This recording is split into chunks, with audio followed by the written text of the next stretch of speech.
ദേവിയെ രാവിലെ സരസ്വതി ദേവിയായും ഉച്ചയ്ക്ക് മഹാലക്ഷ്മിയായും വൈകിട്ട് പാർവതി ദേവിയായും കാണാമെന്ന് പറഞ്ഞപ്പോഴാണ് കൊല്ലൂർ മൂകാംബികയിൽ നമുക്ക് ആരാധനായ അടികൾ നമ്മുടെ സന്നിധാനത്തിൽ എത്തിച്ചേർന്നത്. അതും ഒരു നല്ല നിയോഗമാണ്.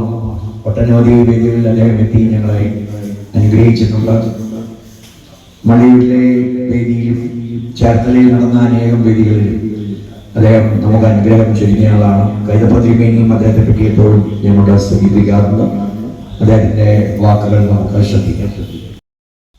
സർവസ്വരൂപേ സർവേശ്വരി സർവശക്തി സമന്വിതെ ഭയേഭ്യസ്ത്രാഹിനോ ദേവി ദുർഗേ ദേവി നമോസ്തുതേ.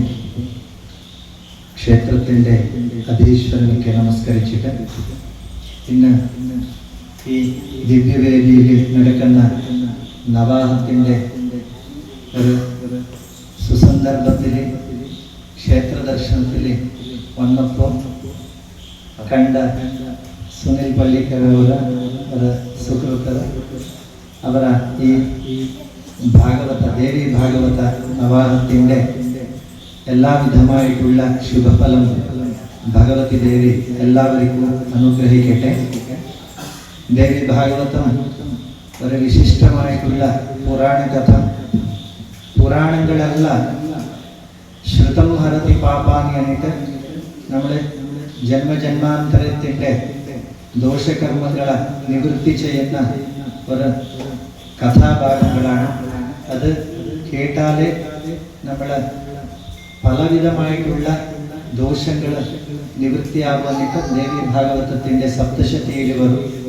അങ്ങനെ അവർ നമ്മൾ വരുമ്പോൾ പറഞ്ഞുകൊണ്ടുള്ളത് കാളി ലക്ഷ്മി സരസ്വതി എന്നിട്ടാണ്.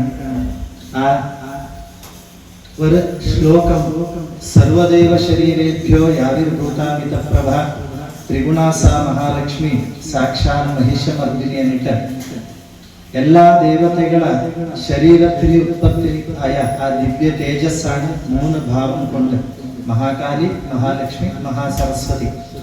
ത്രിശക്തി സ്വരൂപിണിയായിട്ട് മഹാലക്ഷ്മി, ആദി മഹാലക്ഷ്മി എന്നാൽ ലക്ഷ്മി എന്നാൽ മോക്ഷം എന്നിട്ട് സംസ്കൃതത്തിലെ അർത്ഥം. സമ്പത്ത് എന്നിട്ട് പിന്നെ ലൗകികാർത്ഥമാണ്. എല്ലാ അസുരര സംഹരിച്ചിട്ട് എന്നാൽ മോക്ഷം കൊടുത്ത ദിവ്യസ്വരൂപ ആദി മഹാലക്ഷ്മിയാണ്. ആ ദേവി ഭാഗവതത്തിന്റെ വൈശിഷ്ട്യം 9 ദിവസത്തിൽ പറയാൻ പറ്റില്ല. അത് എത്ര വർഷം അത് അനുസന്ധാനം ചെയ്താലും നമുക്ക് അതിൽ കിട്ടുന്നത് അമൃതമാണ്. അമൃതം എന്നാൽ സന്തോഷം. അങ്ങനത്തെ ഉള്ള ഒരു നവാഹ യജ്ഞത്തിൽ എനിക്ക് പങ്കെടുക്കാൻ ഒരു 5 മിനിറ്റ് ഭാഗ്യം കിട്ടി. അങ്ങനെ ആ ഭാഗ്യം ഐശ്വര്യമായിട്ട് ആ അമൃതരസം എല്ലാവർക്കും ലഭിക്കട്ടെ എന്നിട്ട് ഞാൻ ആ ദേവി മൂകാംബികയടുത്ത് പ്രാർത്ഥിച്ച് എല്ലാവർക്കും മംഗളം ഉണ്ടാവട്ടെ എന്ന് പറയുന്നു. ഈ നവാഹ യജ്ഞം സംഘടന ചെയ്ത ഈ ക്ഷേത്രത്തിൻ്റെ ഭാരവാഹികൾക്കും എല്ലാവർക്കും പിന്നെ എല്ലാവർക്കും ഭഗവതിയുടെ പൂർണ്ണ അനുഗ്രഹം ലഭിക്കട്ടെ. ലോകാ സമസ്ത സുഖിനോ ഭവന്തു, സർവേ ജനാഃ സുഖിനോ ഭവന്തു.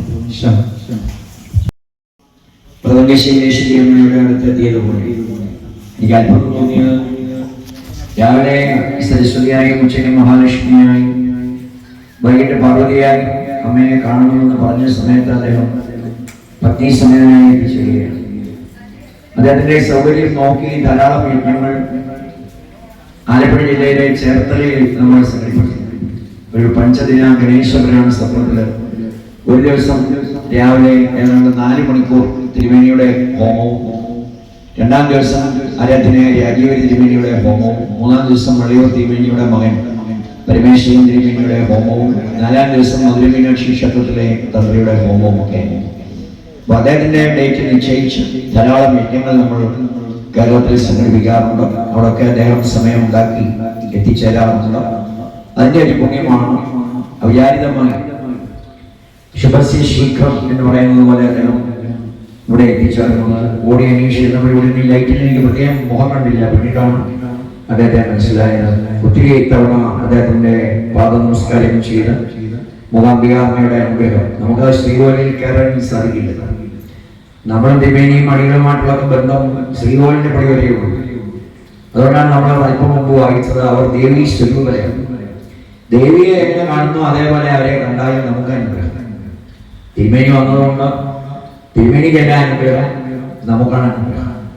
അത് ഈ സായം സന്ധ്യയിൽ 3-ാം ദിവസം ദുർഗാപൂജ കഴിഞ്ഞ് നാളെ രാവിലെ മുതൽ ലക്ഷ്മി പൂജയിലേക്ക് കിടക്കുകയും ആ സമയത്ത് ആ സായം സന്ധ്യയിൽ ആ പകലിന്റെ 4-ാം യാമത്തിലെത്തിയ അമ്മയുടെ കൃപാദങ്ങളിൽ മൂകാംബികയെ നമസ്കരിക്കുന്നത് പോലെ നമസ്കരിക്കുകയും ഈ എന്റെ മകളാവാൻ അവിടുത്തെ പ്രാർത്ഥനകൾ എപ്പോഴും ഉണ്ടാകണമെന്ന് അപേക്ഷിക്കുകയും ചെയ്യും.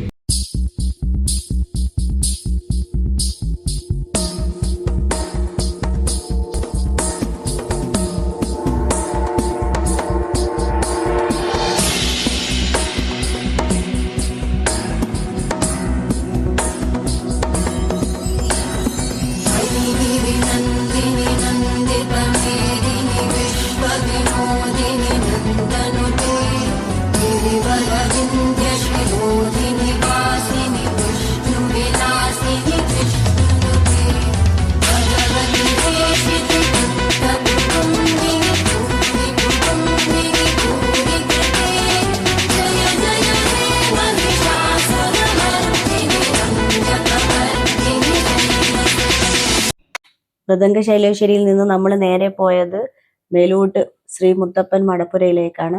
അവിടെ രാമചന്ദ്ര അടികയ്ക്ക് പൊന്നാട നൽകി സ്വീകരിച്ച് അവിടുത്തെ നാട്ടുകാരെല്ലാവരും കൂടിയിട്ട് ഇന്നിവിടെ ഇളനീർ എടുക്കൽ കർമ്മം കൂടിയുണ്ട്. അത് നേരെ പോകുന്നത് ജഗന്നാഥ ക്ഷേത്രത്തിലേക്കാണ്.